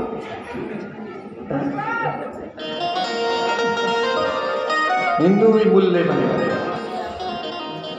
तो गालों पे बाल नहीं होते, थोड़ी थोड़ी पे बाल होते हैं। समझ लेना ये कोई भृगु ऋषि का वंशज है। फिर पूखा ऋषि बोले महाराज आपके गणों ने मेरे दांतों को तोड़ दिया है।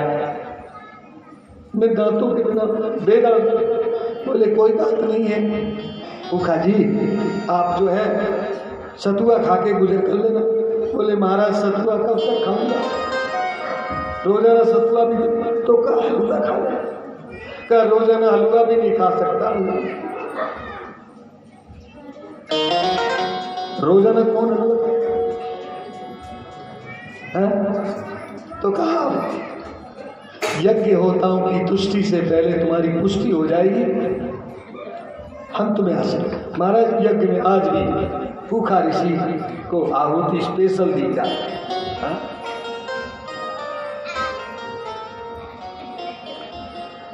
और भग ऋषि बोले महाराज आपके गणों ने मेरी आंखें फोड़ दी है, तो कहा उस समय की तुम प्रतीक्षा करो, जब भगवान राम का अवतार होगा तो तुम्हारे जो ये नेत्र है इनमें अपने आप ज्योति आ जाएगी, उनका दर्शन करने के लिए तुम्हारे नैन ज्योति प्रकट हो जाएगी। तो सब की प्रतीक्षा जब राम भद्र प्रभु का अवतार हुआ तो भग ऋषि जो थे उनके नेत्रों में अपने आप ज्योति आ गई।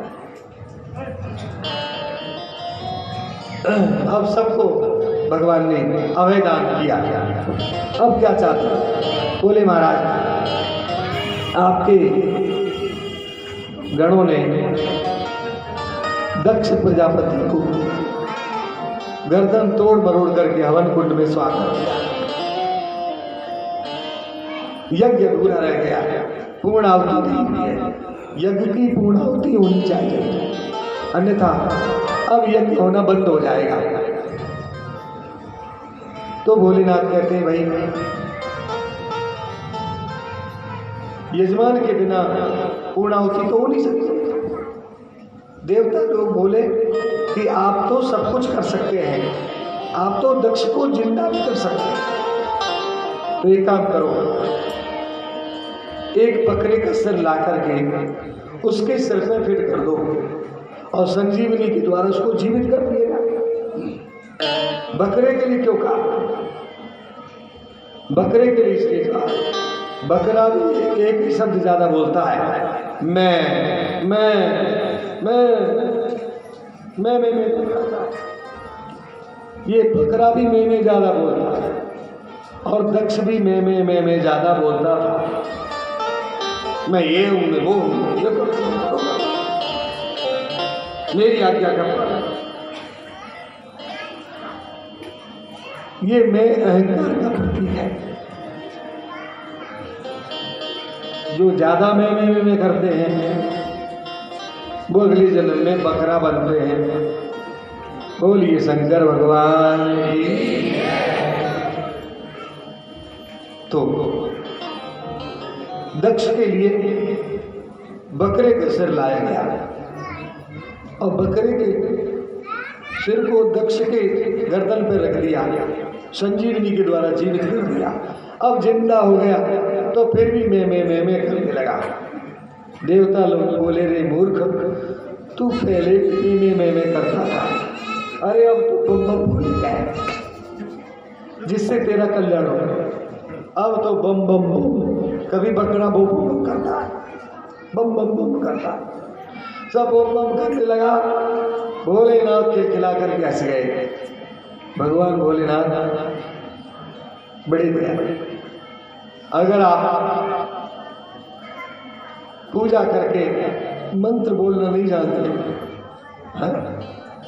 हे भगवान सर्वनाथ मूलभूतस्य अधर्मस्य नाशोस्तु परम कल्याण मूलभूतस्य धर्मस्य दृष्टु हर हर महादेव शंभो। मंत्र बोलना नहीं जानते मत जाओ, कोई बात नहीं।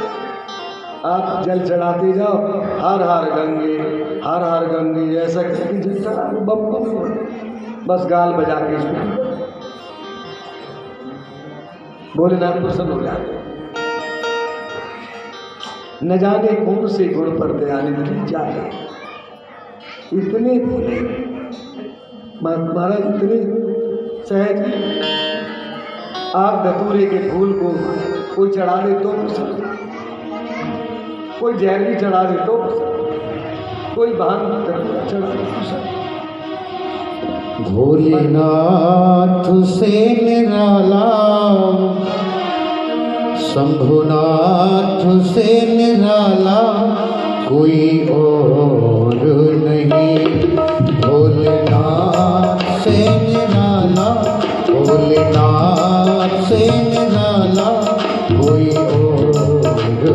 नहीं, भोलेनाथ से निराला कोई और नहीं।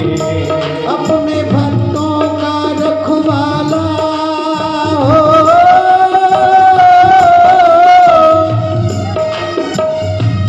अपने भक्तों का रखवाला कोई और नहीं, भोलेनाथ से निराला, डमरू वाले से निराला कोई और नहीं, भोलेनाथ से निराला कोई और नहीं।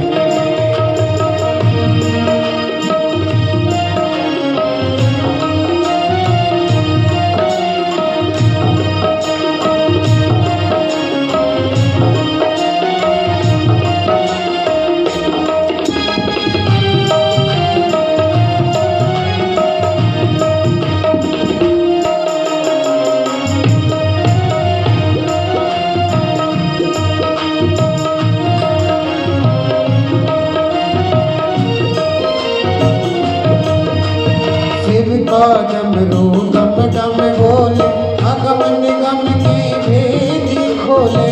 शिव का डमरू डम डम बोले, अगम निगम के भेद खोले। शिव का डमरू डम डम बोले, अगम निगम के भेद खोले। शिव का डमरू डम डम बोले, अगम निगम के भेद खोले। ऐसा डमरू बजाने को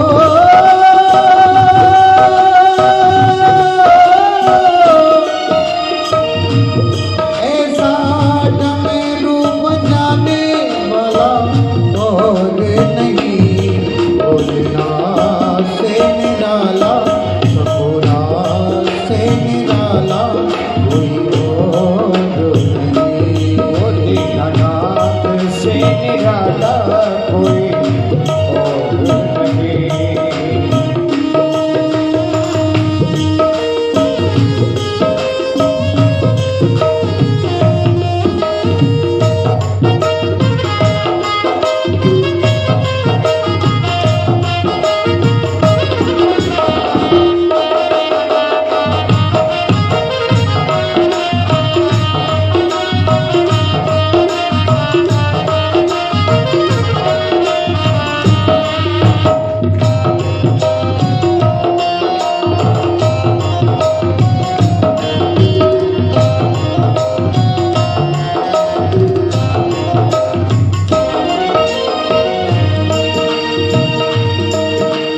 काया जब जब करवट बदले, पाप चमकते अगले पिछले।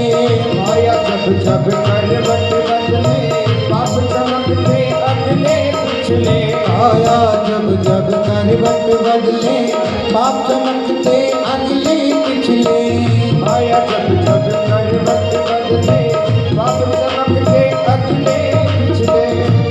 अपने भक्तों का रखवाला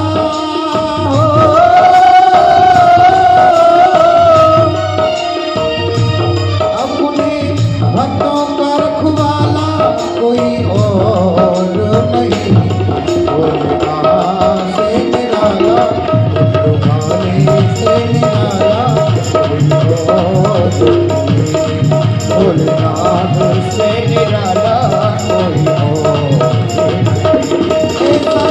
डमरू बजाने वाला और नहीं, वो ऐसा डमरू बजाने वाला और नहीं, भोलेनाथ से निराला, भगवान से निराला कोई और नहीं, भोलेनाथ से निराला कोई और नहीं।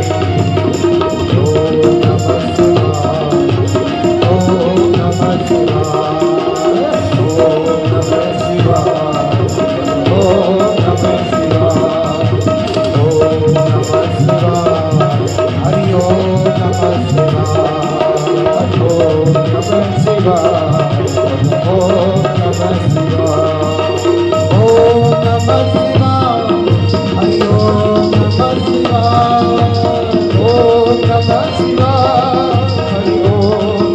शिवाय, ओम नमः शिवाय, हरि ओम नमः शिवाय, ओम नमः शिवाय, ओम नमः। बोलिए शंकर भगवान की जय।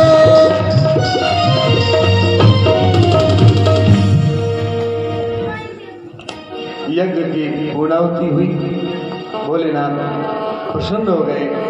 कहते हैं दक्ष ब्रह्मरूपी वरदान मांगो। कहा महाराज अब मैं ऐसी गलती कभी नहीं करूँगा, मेरा मन अब आपके चरणों में लगा है और अब मैं इस देह से मुक्ति चाहता हूँ। भगवान ने कहा तथास्तु। दक्ष प्रजापति के शरीर से दिव्य ज्योति निकली और वह ज्योति भोलेनाथ के चरणों में मिली और दक्ष को भगवान ने मुक्ति प्रदान कर। ऐसे भोलेनाथ है। प्रेमियों, इस कथा से शिक्षा लेनी चाहिए कि मैं नहीं, मेरा नहीं, ये तन किसी का है दिया, जो कुछ है सो सामने धन किसी का है दिया।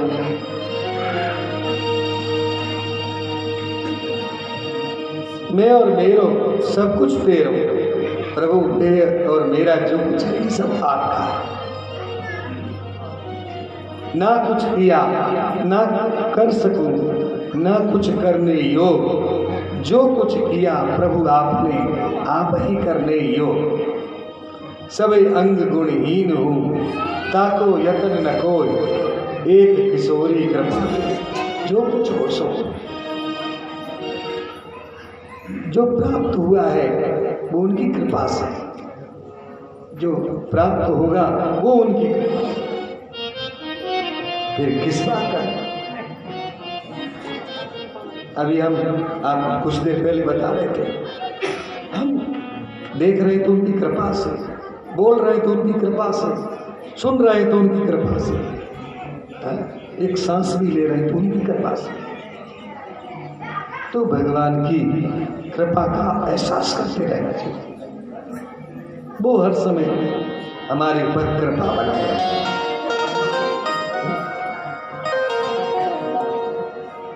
इसके बाद अब समय तो हो गया है, लेकिन अब हम आपसे अब ये मत दिखाना कि मैं सब समझता हूँ। उस माता ने घड़ी दिखाती, महाराज टाइम हो गया। देखिए, घड़ी तो सबके हाथ में होती है, लेकिन घड़ी किसी के हाथ में नहीं होती। समझ रहे कि नहीं? ये घड़ी तो सबके हाथ में है, लेकिन घड़ी, जिस घड़ी में पता चल रही, ये घड़ी किसी के हाथ में नहीं। धन्य घड़ी जब वही सत्संगा, घड़ी वही धन्य जिसमें सत्संग मिले, कथा संग मिले। क्या करोगे? मैं जाके प्रपंच हूँ, 1 घंटा 1.5 घंटा और सुन ले।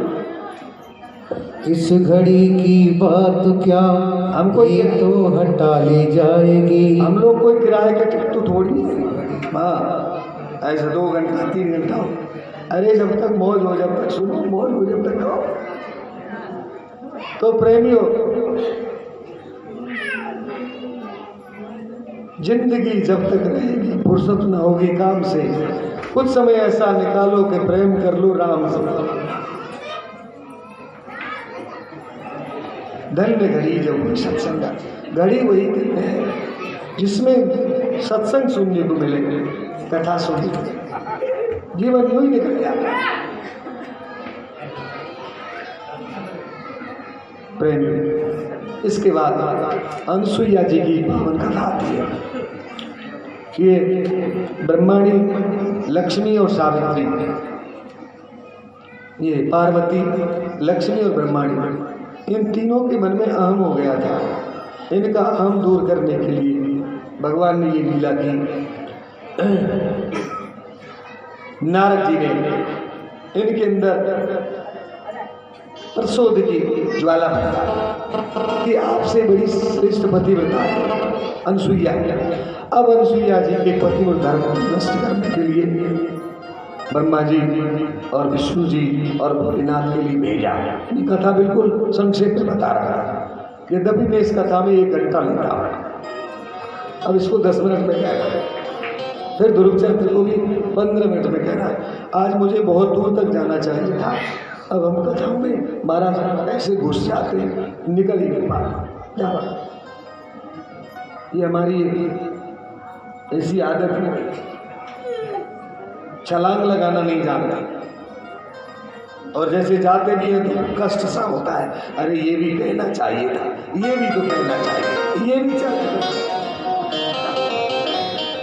समय तो उतना ही है, कथा होते। बोलो वृंदावन बिहारी। अनसुईया जी के पास में गए, छद्म रूप धारण करके ब्रह्मा विष्णु महेश संतुलित में गए और द्वार पर पहुंच गए। भगवती भिक्षाम देही, भगवती भिक्षाम देही, देवी भिक्षा दो।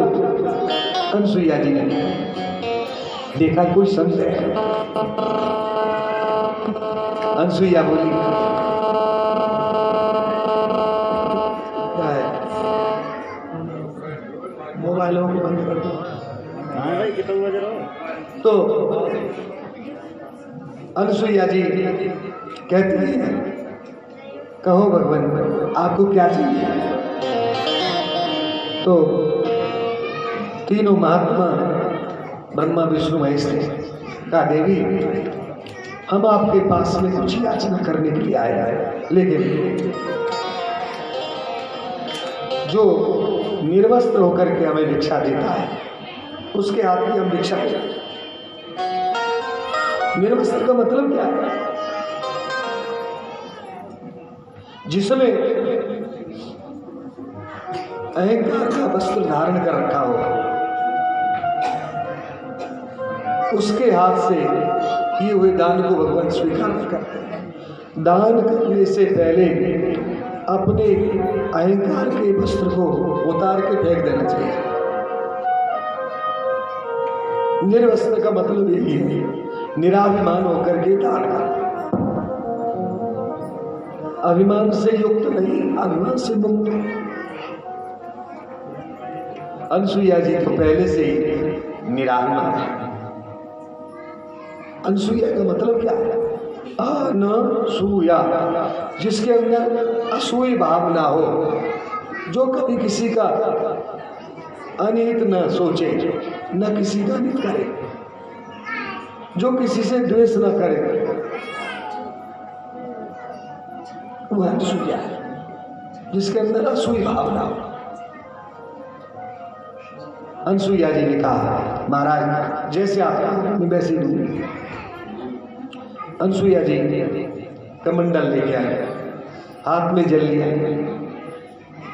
और लेके कहने लगे, हे प्रभु, अगर मैंने मन वचन और कर्म से पति के चरणों की सेवा की हो, मैंने स्वप्न में भी कभी किसी पर पुरुष का चिंतन न किया हो, तो ये तीनों देव जो भी हो 6 महीने के बालक बन जाए।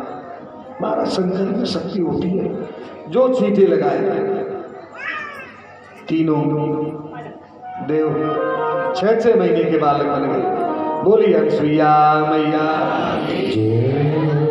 जो जगत के पालक हैं उनके पालक बन गए। और ललना बन के पलना झूल। माता अनसुईया ने डाल दियो पालना, झूल रहे तीनों देव बन करके लालना। माता अनसुईया ने डाल दियो पालना, झूल रहे तीनों देव बन करके पालना, झूल रहे तीनों देव बन करके पालना। बन करके लालना, बन करके लालना, बन करके लालना, बन करके लालना, झूल रही तीनों देव बन करके लालना, झूल रही तीनों देव बन करके लालना। माता अनसुईया ने डाल दियो पालना, झूल रही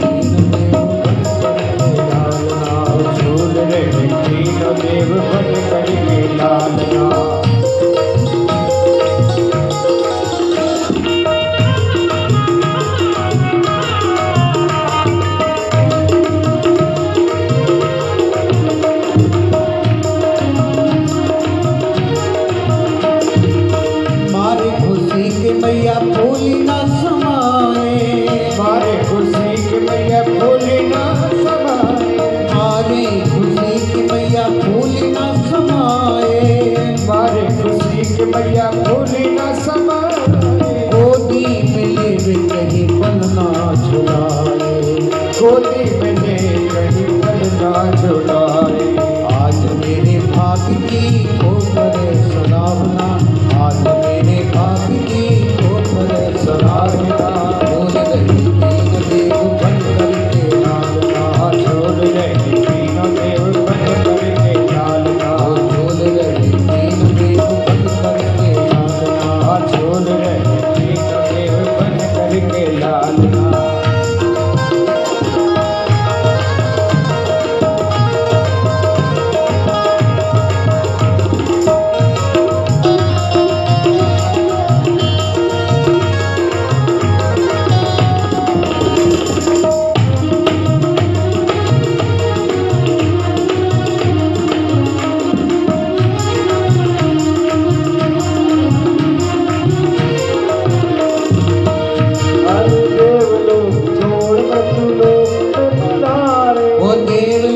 छोड़ मैं तो लोक में पधारे, देवलोक छोड़ मैं तो लोक में पधारे।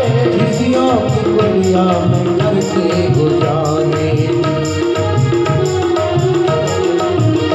ओ ऋषियों की कुटिया में करके गुजारे, ऋषियों की कुटिया में करके गुजारे। सतियों के सामने, सतियों के सामने सब नष्ट हुई भावना।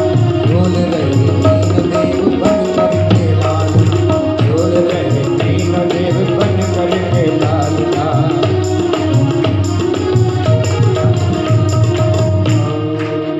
ललना बन करके पलना झोल रहे। अनसुईया जी की भाग्य थी, कौन सा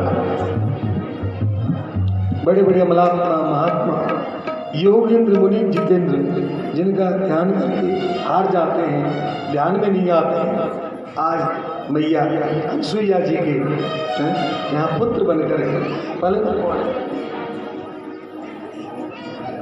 अब तुम्हारा तीनों देवियों को लेने के देने पड़ेगा। परसों की गए परसों अपनी पतियों को खोजने चल पड़ी, फिर आए पे आके मिल गए। बात मत करो देवियों, बात मत करो।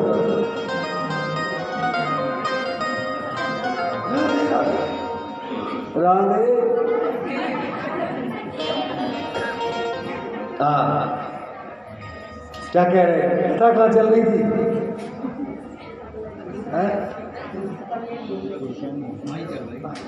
जो कहते वहीं चल रही।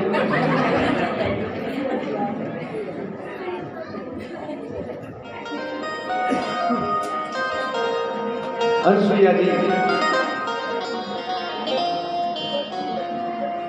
की महाराज भाग्य कौन सराहना। नारद जी को तीनों देवियों से भेंट हो गई। नारद जी आए, नारायण नारायण नारायण कहने लगे, भो भो नारद क्षणम तिष्ठ। हे नारद जी एक क्षण के लिए रुक जाइए। वयम चिंता मत, हमारी चिंता का निवारण करो नारद जी। क्या गला ही साफ है। आप लोगों से निवेदन है, अब खीर मत खिलाना। इतना घी डाल देते हैं कि चिकट गया। आप तो बढ़िया प्यार से खिलाते कीजिए। ऐसा कभी होता नहीं है, पर ये कैसे? चलो ठीक हो जाए, कल ठीक हो जाए। तो नारद जी बोले, देवियों कहने लगे, देवियों राम राम प्रणाम। नारद जी को प्रणाम करने लगे। कहने लगी, नारद जी तुम्हारी प्रणाम तो भाड़ में गई, पहले बताओ हमारे स्वामी कहाँ? नारद जी बोले, देवियों क्यों नाराज? बोले, नारद जी तुम्हारी करतूत है, तुमने ही तो हमारे अंदर द्वेष की ज्वाला भड़काई, तुम ही उसके कारण बने हो। अगर आप ऐसी पट्टी नहीं पढ़ाते तो हमें द्वेष नहीं होता। अब सच बताओ हमारे स्वामी कहाँ हैं? नारद जी बोले देवियों अनसुईया जी के आश्रम में मिले, लेकिन अब ये नहीं बता सकता कैसी अवस्था में मिलेंगे। उनकी अवस्था और व्यवस्था कुछ अलग ही मिलेगी। कहे तो दूध पीते में मिल जाए, कहे तो पालने झूठने में। अनसुईया जी के महाराज आश्रम में जैसे गई है, प्रवेश किया, सबसे पहले एक पालने में पार्वती जी ने झांक के देखा। अरे बहन, बोले गजब हो गया। क्या हो गया? बोले मेरा सैया तो बालक हो गया। तो आपने कैसे पहचान लिया ये तुम्हारे स्वामी?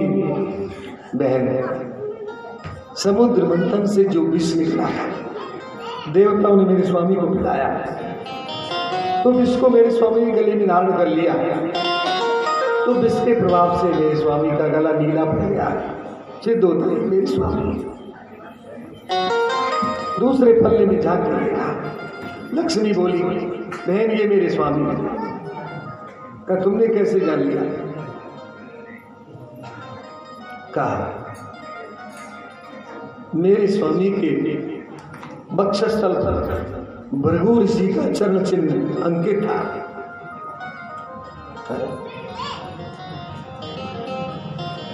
मेरे स्वामी के वक्षस्थल पर ये भृगुलता दिखाई दे रही, सिद्ध होता है ये मेरे स्वामी। ब्रह्माणी बोली बहन तुमने अपनी जान ली, तुमने अपनी पहचान ली, लेकिन जो तीसरे पौड़े हैं वो मेरे स्वामी, मुझे देखने की जरूरत है। लेकिन अब क्या वो गाते ने जिए तो जिए कैसे? अब क्या करें? सारी बहन अब और कोई विकल्प नहीं है। अब अनसुईया जी के चरणों में प्रणाम करके क्षमा मांग लेंगे। वो ऐसे दयालु कि हमको क्षमा कर दें। अनसुईया जी के पास गई, कहने लगी माता जी तुम्हारे पायल आ गए हैं। माता जी, सासू जी तुम्हारे पायल आ गए। अनसुईया जी बोली देवियों कौन हो तुम प्रणाम करने वाली? मैं तुम्हारी सासू जी कैसे लगते हैं? कहा सासू जी आप तो हमारी खास सासू खाटी। अनसुईया जी बोली काहे को जुल्म करो, मेरे बालक तो अभी 6 महीने के पल्ला में पहुंचे, तुम ढींगरी बहू कहाँ से आ गई? इतनी बड़ी ढींगरी बहू कहाँ से आ गई? अब तो लज्जित हो गई, अपने किए हुए कृत्य के ऊपर पश्चाताप करना और क्षमा याचना, हमें क्षमा कर। आप तो बड़ी दयालु हैं, हमारे अपराध को क्षमा करिए। अपना परिचय दिया, मैं लक्ष्मी हूँ, मैं पार्वती हूँ, मैं सावित्री हूँ। अनसुईया जी बिगड़ गई। धन्य है मेरे भाग्य, लक्ष्मी पार्वती जैसी मेरी बहू आई। अब क्या चाहती हो? हमको अपने स्वामी को उसी स्वरूप में प्रदान करना। जब उनका अहंकार नष्ट हो गया, मैया द्रवित हो गई और अनसुईया जी ने अपने पति के कमंडल को उठा लिया, जल लिया। काहे प्रभु, अगर मैंने मन से, वचन से, कर्म से पति के चरणों की सेवा की हो, मैंने स्वप्न में भी कभी किसी पर पुरुष का चिंतन न किया हो, तो तीनों देव अपने स्वरूप में प्रकट हो जाते। महाराज जो छींटे लगाए ब्रह्मा विष्णु महेश प्रकट हो जाते। बोलो भक्तवत्सल आनंद हो। भगवान ने लक्ष्मी को देखा, देख लिया हमारी माता जी ऐसी पति लज्जित हो गई, पैर के अंगूठे से पृथ्वी की को कुरेद लेते कि हम तो इनके चरणों की धूल की बराबर भी पतिव्रता नहीं। तीनों का अहंकार धूल में धूमिल हो गया। भगवान प्रसन्न हो गए, चलो इनका अब उपचार हो गया। मां, हम तुम्हारे पतिव्रत धर्म से प्रसन्न हैं, मांग लो तुम्हें क्या चाहिए, हम तुम्हें वरदान देना चाहते हैं। अनसुईया कहती है, हे प्रभु, मैंने आपको वात्सल्य भाव से लाड दुलार किया है, प्यार किया है, तो मेरे वात्सल्य भाव को साकार बनाने के लिए आप तीनों मेरे पुत्र बनकर क्या है। भगवान ने कहा, तथास्तु मां, हम वचन देते हैं, हम तीनों तुम्हारे यहाँ पुत्र बन के आएंगे। तो भगवान नारायण इनके यहाँ दत्तात्रेय जी के रूप में प्रकट हो गए। बोलिए दत्तात्रेय भगवान। और भोलेनाथ दुर्वासा ऋषि के रूप में प्रकट हुए। बोलिए दुर्वासा जी महाराज। ब्रह्मा जी इनके यहाँ चंद्रमा ऋषि के रूप में प्रकट हुए। और इस प्रकार से अनसुईया जी की पावन कथा सुखदेव जी ने राजा चिंतन सुना। अब क्या समय हो गया है? बहुत है। चलो अभी यही बंद कर दो। बोलो वृंदावन बिहारी की जय। गला साथ नहीं दे रहा, कल सुनाए और सुन लीजिए। कल भगवान की बहुत अच्छी कथा है। कल ही नंद उत्सव होगा। कल भगवान के कई अवतार होंगे। समुद्र मंथन, इससे 3 अवतार, वामन अवतार, ऋषभ देव जी, पृथु जी, ये सब अवतार लेंगे। और कल ही राम जी, परशुराम जी, और कल ही भगवान कृष्ण, और कल ही बलराम जी, इतने अवतार हैं। अब कैसे होंगे ये वही जाने। बोलो वृंदावन बिहारी। ये छोटा सा भजन आज के आनंद की बोसे नैना नैना नैना बोसो नैना नैना बोसो नैना नैना नैना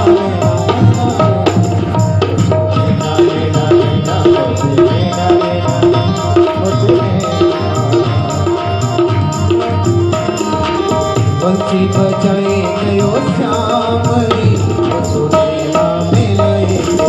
बंसी बजाए गयो श्यामली बोसो नैना मिलाए। बंसी बजाए गयो श्यामली बोसो नैना मिलाए। बंसी बजाए गयो श्यामली बोसो नैना मिलाए। नैना मिलाए बोसो नैना मिलाए। नैना मिलाए बोसो नैना मिलाए। नैना मिलाए बोसो नैना मिलाए। नैना मिलाए बोसो नैना मिलाए। इनमें समाए गयो श्यामली बोसो नैना मिलाए। इनमें समाए गयो श्यामली बोसो नैना मिलाए।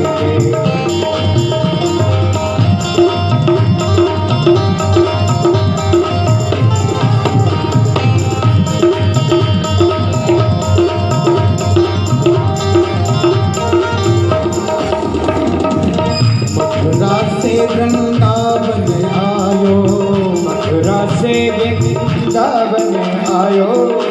दे छलिया ने चैन चुरायो, छलिया ने चैन चुरायो।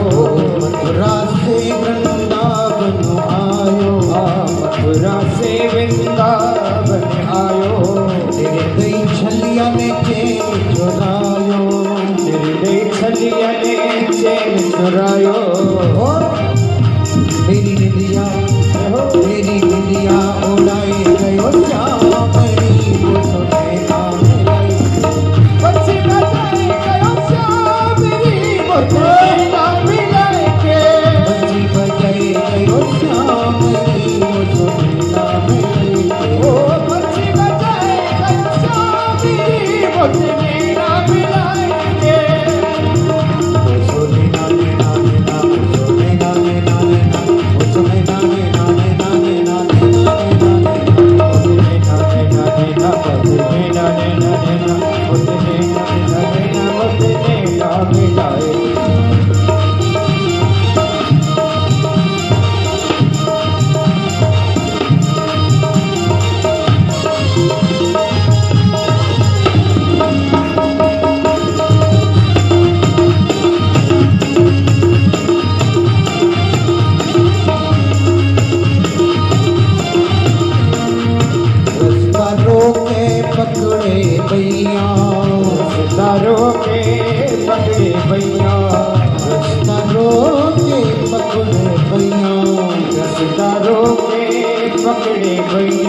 जादू करी गई शाम की अखियाँ, जादू कर गई शाम की अखियाँ, जादू कर गई शाम की अखियाँ, जादू कर गई शाम की अखियाँ। और वो मेरी मटकी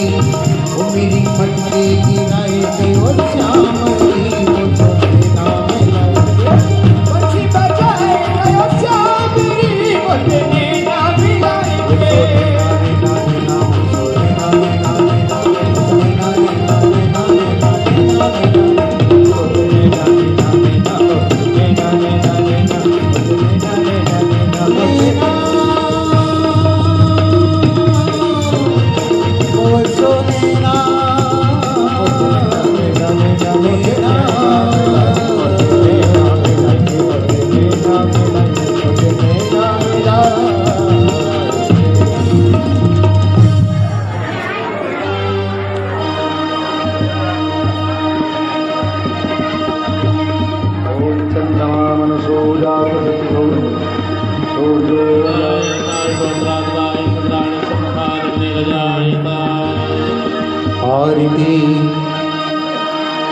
आरती कृष्ण कन्हैया की, अधर धर मुरली बजिया की। आरती कृष्ण कन्हैया की, अधर धर मुरली बजिया की। कृष्ण तुम मथुरा जन्म लियो, कृष्ण तुम मथुरा जन्म लियो। नंद घर मंगलाचार दियो, नंद घर मंगलाचार दियो। यशोदा गोद खिलैया की, अधर घर मुरली बजिया की। आरती कृष्ण कन्हैया की, अधर धर मुरली बजिया की। कृष्ण तुम यशोदा के छैया रे छैया, कृष्ण तुम यशोदा के छैया छैया। श्याम बोले काबू के भैया रे भैया। श्याम बल काबू के भैया भैया। वन वन काय चरैया की, अधर धर मुरली बजैया की। आरती कृष्ण कन्हैया की, अधर धर मुरली बजैया की। कृष्ण ने कंसासुर मारो, कृष्ण ने कंसासुर मारो। श्याम ने भूमि भार तारो, श्याम ने भूमि भार तारो। सहज में नागन थैया की, अधर भर मुरली बजैया की। आरती कृष्ण कन्हैया की, अधर धर मुरली बजैया की। कृष्ण तुम अर्जुन के प्यारे रे प्यारे, कृष्ण तुम अर्जुन के प्यारे प्यारे। श्याम भगतन के रखवारे रखवारे। श्याम भगतन के रखवारे रखवारे। यमुना पे रास रचैया की, अधर धर मुरली बजैया की। आरती कृष्ण कन्हैया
शान्तिरन्तरिक्षं शान्तिः पृथिवी शान्तिरापः शान्तिरोषधयः शान्तिः वनस्पतयः शान्तिर्विश्वे देवाः शान्तिः